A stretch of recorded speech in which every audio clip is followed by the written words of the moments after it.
Hello, good morning, नमस्कार, राधे राधे, जय श्री राम। आप सभी का स्वागत है स्पिरिचुअलिटी मैटर्स अध्यात्म की और मेरे इस चैनल पे। आई होप सब अच्छा कर रहे होंगे, बहुत इंजॉय कर रहे होंगे अपनी लाइफ को।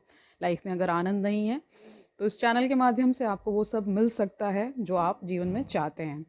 मैं मटेरियल थिंग्स की बात नहीं कर रही हूँ, मैं ऐसी चीज़ों की बात कर रही हूँ जिनसे आपको प्रेरणा मिलती है कुछ नया करने की। जब आप शांत रहते हैं, सुखी रहते हैं, अपने में खुश रहते हैं, तो आप उन सब चीज़ों से बच जाते हैं जो आजकल संसार में हो रहा है। यानी बहुत सारा क्राइम है, बहुत सारे लोग बहुत चिंतित हैं अपनी भविष्य को लेकर के, अपने आप में बहुत ज़्यादा कुंठित भी हैं, वो आगे बढ़ गया, मैं पीछे रह गया, इस तरह के बहुत सारे कॉन्वर्सेशंस में वो अंदर ही अंदर फंसे रहते हैं। लेकिन जब आप अध्यात्म से जुड़ते हैं तो आपको बहुत सारा ऐसा ज्ञान मिलता है जो आपको बताता है कि आप सब, हर एक इंडिविजुअल जो है वो यूनिक है, उसमें वो सारी क्षमताएं हैं जो उसे अच्छा जीवन जीने के लिए पर्याप्त हैं, है ना। तो शुरू करते हैं आज का सेशन।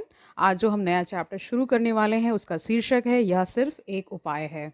ठीक है, प्रश्न लेंगे और उसका उत्तर ओशो देंगे। किताब का शीर्षक है अनंत से अनंत की ओर। जानते हैं आज क्या प्रश्न है।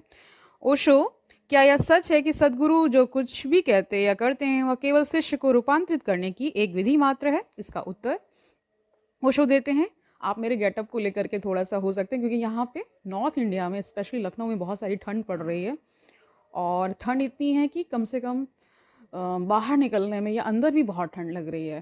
तो ठंड इतनी बढ़ चुकी है कि इस तरह से गेटअप में आना पड़ रहा है। ठीक है, शुरू करते हैं। इसका उत्तर ओशो क्या देते हैं वो जानते हैं। नरेंद्र, परम सत्य की ओर इशारा करना, उसकी व्याख्या करना संसार की सर्वाधिक कठिन चीज़ों में से एक है। अनुभव तो शब्दों के पार है और कठिनाई यह है कि उसे अभिव्यक्त करने के लिए हमारे पास कुछ और है नहीं। शब्द ही संप्रेषण के एकमात्र माध्यम है। संप्रेषण का इंग्लिश होता है कम्युनिकेशन की बात हो रही है।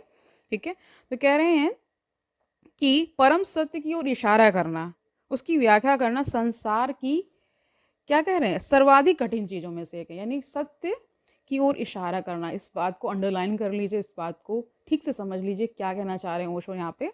कह रहे हैं कि अगर सत्य की ओर इशारा करना कठिन क्यों बता रहे हैं, क्योंकि ये सबसे ज़्यादा ढूंढा जाने वाला है ना। गूगल सर्च में अगर आप, तो ज़्यादातर लोग सर्च कर रहे होते हैं जो इस ओर आते हैं, यानी स्वयं की खोज में आते हैं, तो ये ज़रूर सर्च करते हैं what is truth, who am I, मेरा पर्पस क्या है लाइफ का। इस तरह के क्वेश्चंस उसके इंडिविजुअल के दिमाग में चलते हैं, और वो सब जब पाइलअप होकर के दिमाग में इकट्ठे होते रहते हैं, तो फिर थोड़ी बहुत काफ़ी बार दिक्कतें भी